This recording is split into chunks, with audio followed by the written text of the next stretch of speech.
I am Milon. I begin my short speech by getting all the respected teachers and all the parents present in front of me. Assalamu alaikum wa rahmatullahi wa barakatuh. The subject of my speech today is the rebel poet kazinozrulislam. He was born on 24th May 1899 in Julia Blaze of Bardhaman district. Poet Nazrul literary world was full of sweetness and struggle.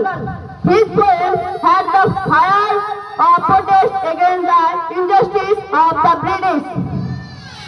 His famous poetry books are Agni Veena, Sambhabadi, etc.